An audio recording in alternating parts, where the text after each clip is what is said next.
Hey folks, welcome back. I'm your woodshop teacher, Mr. Lauer, and in this video we're going to be continuing our design and modeling of the shed in SketchUp. In the previous video we built a 10-foot by 10-foot floor foundation for our shed. In this video we're going to be modeling up walls including a door and window rough opening, top and bottom plate, 3-stud California corners, and walls on 16-inch centers with 2x4 construction. We're going to start by building one wall at a time, and to begin with that we're going to start with the rectangle tool, and we're going to create a sill plate, which is going to be the lowest portion of our wall, and it's going to help tie all the studs together. So let's look at our dimensions. We already have 10 foot long by, we'll hit comma, 3.5. Now this is going to be a 2x4 that is laid down flat, so the 3.5 dimension is the width, and then we're going to come up a height of 1.5 inches. We're going to triple click this and make it a component. We will call this sill plate because that's what it is. All right, now we have our sill plate and we can start building up from there. Now the next thing that I'm going to do is figure out the overall height of this wall. Now I'm going to be designing this as a full 8-foot wall. So to do that, I'm going to click my tape measure tool at the top of the floor, bottom of the sill plate, because that's actually where my wall is going to start. And I want to make sure that I'm going up on the blue axis. So my line should be blue, and if for some reason I can't get it that way, I can hit the up arrow key and it will lock it to the blue axis. And so I'm going to type in a dimension of 8 foot. And if I zoom out, you can see that this line is 8 feet up in the air. So what I'm going to do is take the upper corner of my sill plate and do a move copy. I'll just hit Control or possibly Option if you're on a Mac.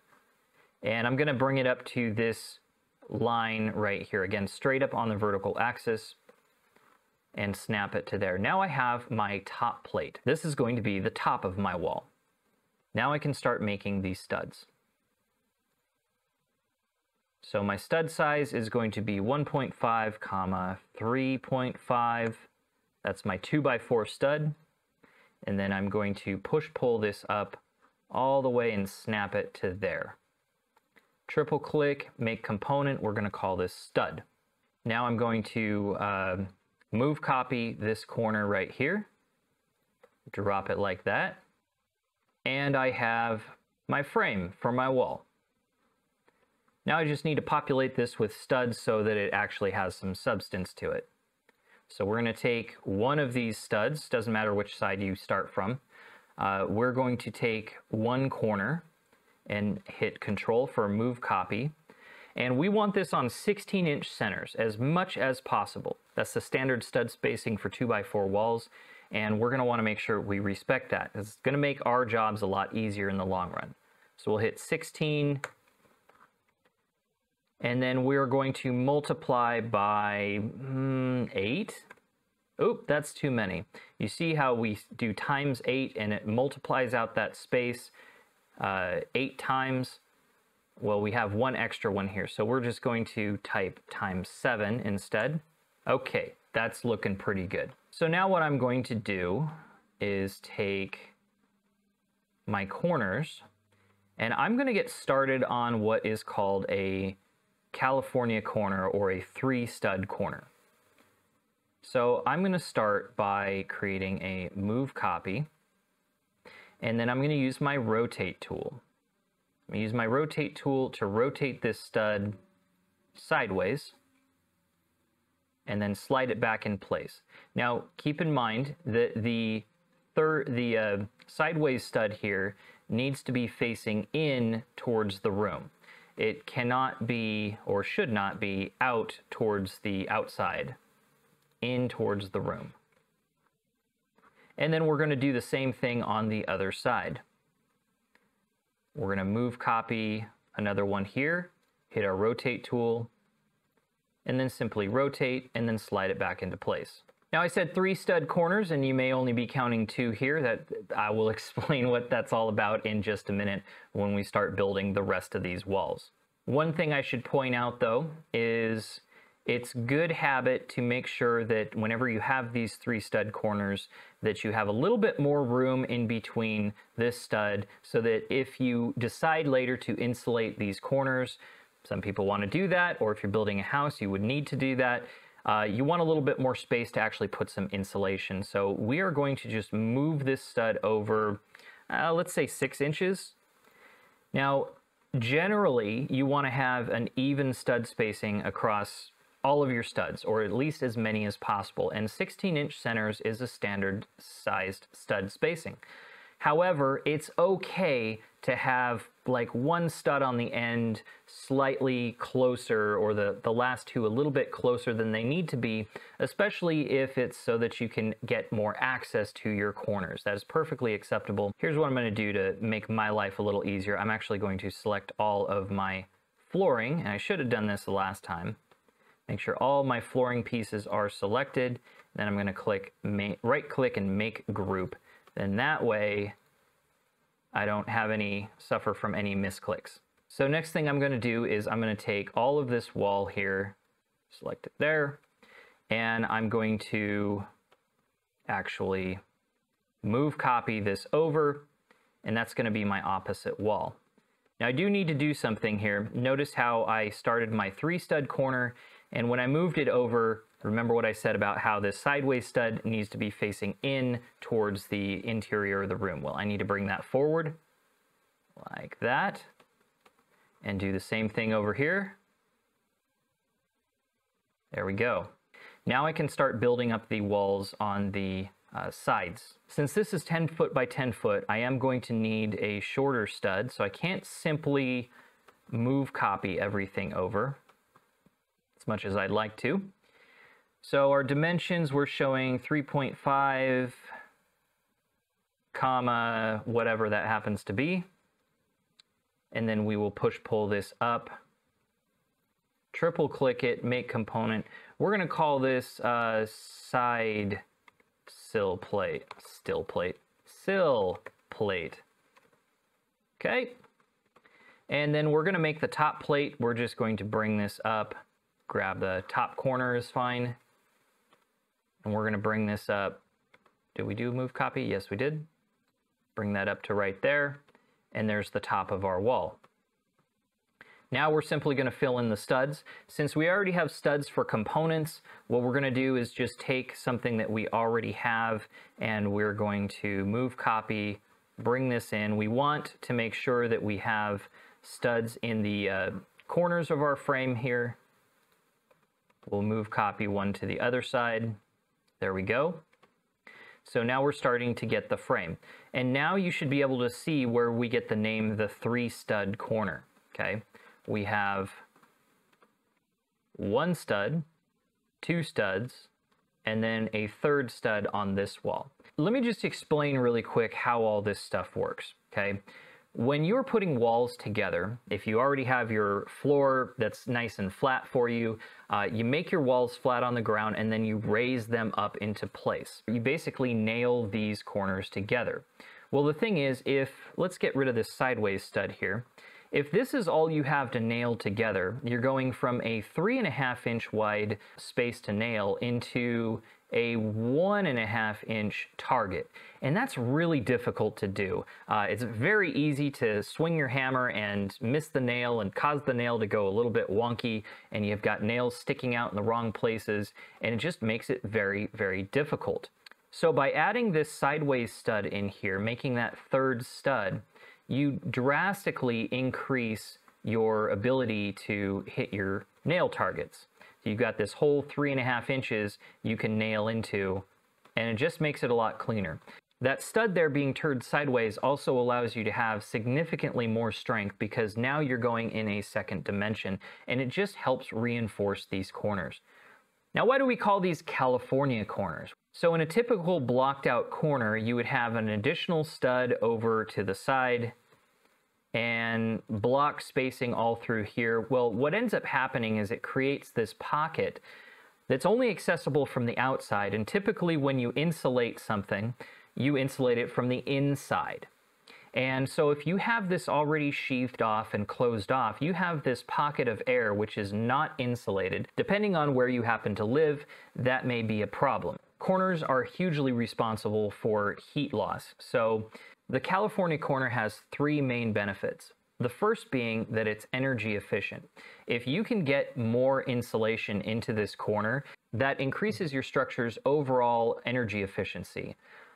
Also, a 3-stud corner uses less material than typical corners, which is also better for the environment.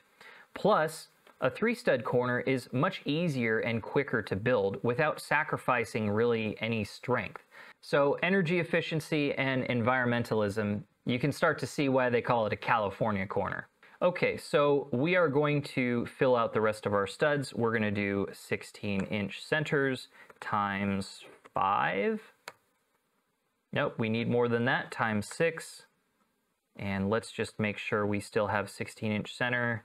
Okay, 1 foot 3. All right, so that's less than 16 inches. We are good. All right, so we have our next wall. We're simply going to select all of our wall pieces, including the base plate, and do a move copy to the other side. And there we go. Now we have a prison. Now we have a wall with no doors or windows or ways in or out. But it's starting to look pretty good. Now there's one more thing that we need to add before we can start really saying that these walls are going to be sturdy and stable, and that is a double top plate. So this part right here is called a top plate. Now if you look to the side, you can see that we've basically got two separate wall structures, and they would be nailed together here on the 3-stud corner. But there is one other thing that we want to make sure of, and that's that we don't have any seams going from the very top of the structure all the way through the bottom. Now these are also going to be nailed in through the sole plates or the base plates into the floor structure, so this part is tied together pretty well. But the upper part, the top plate, there's a separation here. And that can be a problem because if you don't tie these two pieces together, a good amount of force can actually cause your walls to separate, and you don't want that. So what we're going to do is take our top plate, we're just going to make a new component here, and we're going to stretch this across and look at our dimensions, 3.5 by 10 feet. And we're going to bring this up 1.5 inches. We're going to call this a double top long, because it's going to be the long one. All right, so when you look at this, you can see now that this double top plate basically spans over this seam. So a couple nails in here, plenty of nails along this side, and that just helps lock those two walls together, and it creates almost like a little half lap joint, and it increases the stability of your walls. It's very important to have that double top plate. And we're going to finish off the double top plate across the whole thing, so we're going to move copy this one to the other side, and you can see that spans over this seam as well, and then this one too. And then we're just going to fill in the gaps. Now this part is not actually spanning over any seams. However, if you're constructing your wall and you don't have access to 10-foot pieces of material and you're only working with 8-foot, then you may be building your wall in sections. If that's the case and you have a seam partway through your wall, your double top plate would serve the purpose of spanning over that seam so that your walls stay together. We'll make that a component, double top short. Okay. And once again, we're going to move copy this over here. And there we go. We have our wall, 16-inch center, 2x4 construction, double top plate, California corners. We're ready to go. Okay, so far in this video, we've created 4 walls out of 2x4s on 16-inch centers. They have 3-stud California corners, a double top plate, and a base plate. The next thing that we need to focus on is building out the rough opening for the door and window. Now, if you're modeling your own shed, this is where you get to decide where you put the door and window, and a different configuration may work better for you than what I'm presenting here. What's important is that you understand the basics of construction in framing out a proper door and window. To simplify this, what I did was group most of the other pieces together just so that I can slide them out of the way here. I can put them back, but since I'm only going to be operating off of one wall, it's going to be easier if I show you this way. So if you are modeling your own shed, make sure you know the size of the door and window that you intend to put in that space. Also, doors and windows typically need to be sized slightly smaller than their rough openings by an inch or two, and then they can be shimmed into place. To start with a door, I'm going to begin by picking one of these studs as my first king stud. And then I'm going to delete this one over here. Now I need to decide how wide I want my door to be. For a shed, you might be able to get away with a smaller door, or maybe you want like a big double door because you've got a riding lawnmower that needs to go in there. You really have to decide what's going to work for your needs when you model this. The next thing I want to do is figure out where the bottom of my header is going to be, because that's going to determine the height of my door. So from the bottom of the base plate, I'm going to measure up, let's say 82 inches. That's a pretty good span. Some folks might say 81 1/4. You can always shim it smaller, you just can't shim it larger. So we'll go with 82, and we want to construct our header. Now, for a door this size, a 2x6 header placed on its side is most likely going to be sufficient. If you have a larger door or a double door, you may want to consult the internet and figure out what size header is going to be appropriate for this. Also, keep in mind, if this is just a shed, you're probably not going to have a ton of weight on top, so you're most likely able to get away with a 2x6, but just do your own due diligence on that. A 2x6 is going to be 5.5 inches by 1.5. So there is our 2x6 profile. Now, as wide as our header is going to be, that is basically going to be the width of our door. So this would be approximately 2 foot 6.5 inches. That's a little wider than 30 inches, but we are going to come in a little bit with our trimmer studs, so we may actually want to go out a little bit wider. So let's go a full 3 feet. Again, you can have a narrower or wider door depending on what you have available to you. But we have 36 inches here. Now this stud I'm going to need to move over. This will be my leftmost king stud. So this is really important to note, is you have your header here, which spans the width of your rough opening minus any trimmers we're going to put in here next. And then it needs to be flanked on either side by a full-size king stud. And that's going to help keep all of that rough opening framing together. Let's triple click our header. We'll call that door header. And now we need to put in our trimmer studs or jack studs. Now those are going to be 2x4s again. We have our 1.5, 3.5. And then we're going to push-pull this up all the way to right underneath our header. We'll triple-click that and make component. We'll call that jack stud. And we want another on the other side. Now what these jack studs are doing is they're going to take any weight, any load that hits on this header here, and it's going to bring that load around the door, down the sides into the floor. And that's really important because you do not, under any circumstances, want any weight of your structure sitting on top of your door or your window. With a door, if you have weight on top of your door, it causes pinching over time, which causes your doors to stick. Over a window, it can cause your window frame to buckle and crack your window. Neither of those situations are things you want to have happen.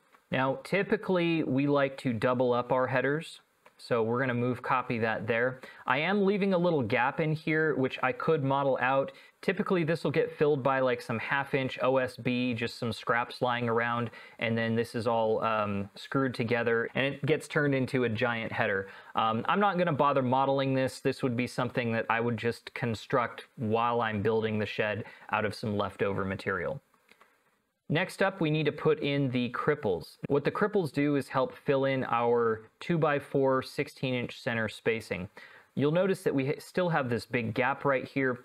Anytime you are interrupting that 16-inch on center, if you have a span greater than 16 inches on center, you have to fill it in with cripple studs, and then any larger gaps that need to stay here, like for doors and windows, need to be headed off, and that load goes around that gap into the floor. So to make the cripples, it's just like the jack studs. We're going to start a profile for a 2x4, 1.5 comma 3.5, and we'll pull that up to the top. We'll right click, we'll call this cripple.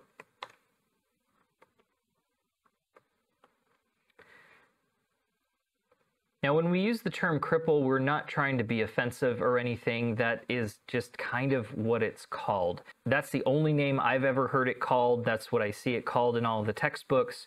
I understand it has other connotations, so please, if you are smarter than I am, which is a good chance you are, and you happen to know of any other nicer terms for this particular type of stud, please let me know in the comments. I'm always looking to improve my own vocabulary and being conscientious about the words I'm using.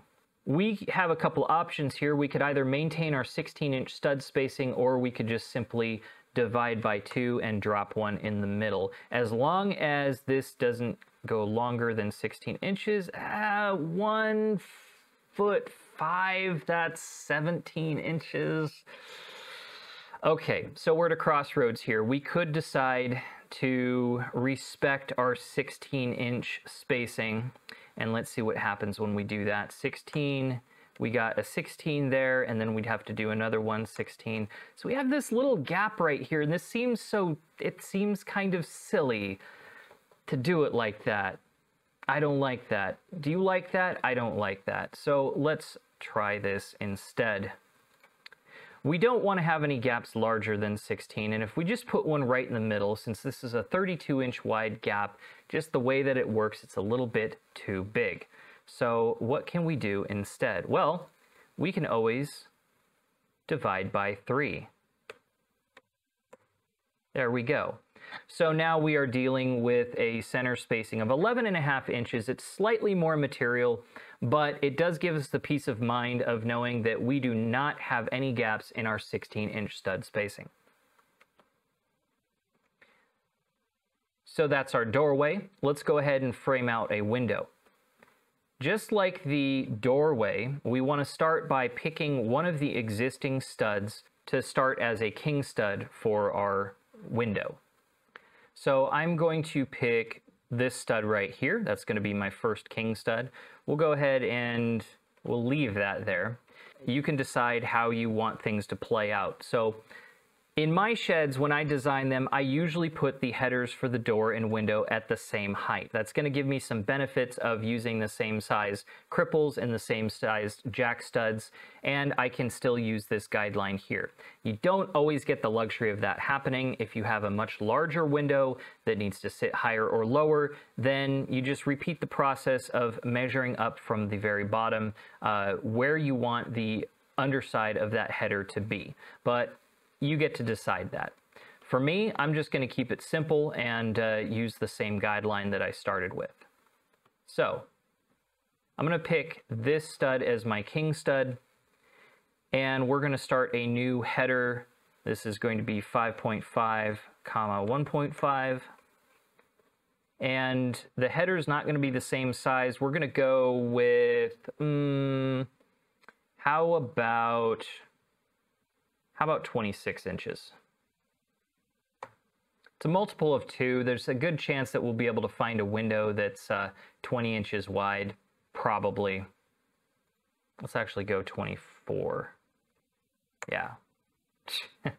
Messed that up. Let's try it again. Let's go with 24 inches. We'll triple click that, make component, we'll call this window header. And again, we are going to double this up. So we have a double header, and I'm not going to model any little filler pieces, but you can put that in there. This king stud I'm going to move over, and that'll be the king stud over here.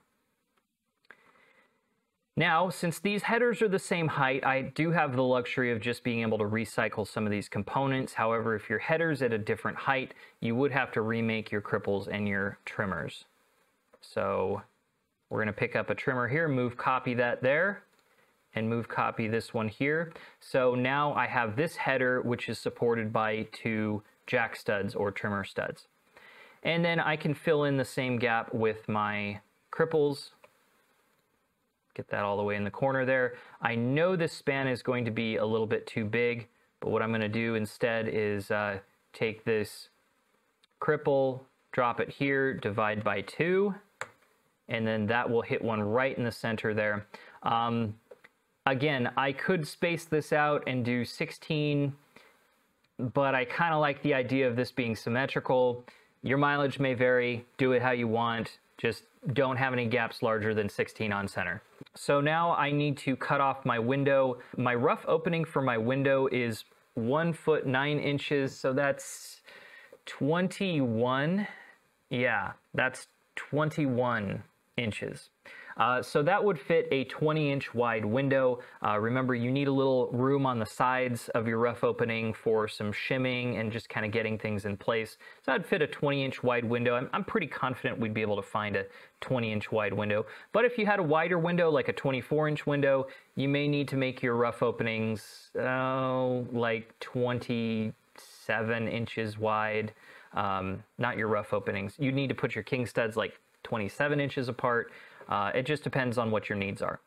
So height for this window, we have a 20-inch window. Let's do a 20 by 24. So let's say we're coming down 25 inches. So it's going to be a little small picture window. That'll work for now. Now we're going to do a windowsill here, which is, for the way that I do it, keep in mind, the window itself is not going to be that heavy. You can get away with a 2x4 as your windowsill. We are going to put some mini jack studs underneath this, so it is going to support it very strongly. I'm not a big advocate of splitting jack studs or doubling up your windowsill and it's all just toenailed in with very little support. I like just doing it right, even though it's 3 studs next to each other. It just makes me feel a lot better. So 1.5 comma 3.5, that is going to be the profile for our windowsill. We'll triple click that and make component windowsill. And now we just need to fill in this space here. Call me neurotic, but I really like making sure that I have some jack studs in the corner of my windowsill. Again, it's not supporting a ton of weight, but it just makes me feel better about myself. So 1.5 comma 3.5, we're going to bring this up to the top here. We'll call this window cripple.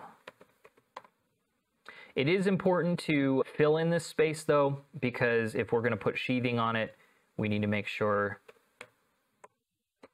that we have something to nail into or screw into. And so there you go. Again, this may be overkill having a 3-stud corner like this. What's most important is having your king stud and your jack stud with your headers and cripples. The way that you do the windowsill, I've seen people just simply double up the windowsill like so and toenail it in and then just put a single cripple support underneath. You could do that, but this corner right here, it just makes me nervous. Even though there's not a whole lot of weight sitting on here, it weirds me out doing it like this, so I don't do it like that. I prefer doing it like this. And maybe it uses a little bit more material, but it makes me feel better about my work, and, well, that's what I care about. And if we want to get rid of our guidelines and go ahead and move everything back to where it was, see if I can line this up here. There we go. Now, look at that. It's starting to come together. Oh, wait, there's one other thing I forgot to do. When you have a rough opening for a door, you got to make sure that you cut the sill where the door is. So if we double click on here, we're going to need to cut this out. But what we need to do before we do that is right click on this sill plate and we're going to make unique. If we don't do that, then it's still connected to this sill plate back here and we're going to end up cutting out too much. So let's double click on there and we're going to make a line in the front, make another line in the front, and then we'll just push pull this out of existence. Now, I have been finding you might not end up with this. For some reason, sometimes when you push pull things all the way out, that it doesn't quite erase it. You can just hit the eraser tool on those lines. Just turn your model around, make sure you didn't destroy any geometry there, and you're looking pretty good. So there we go. Now we've got our shed. We've got 4 walls, we have California corners, double top plate, 16-inch on-center spacing with a 2x4 structure. We have a door and window rough opening, properly made with headers, jack studs, king studs, and cripples. Next up, we are going to be putting a roof on this thing. We'll do a simple shed roof with a little bit of a riser, and that will be in the next video. If you're finding this series useful, make sure you like and subscribe so that you don't miss anything, and I will see you in the next video.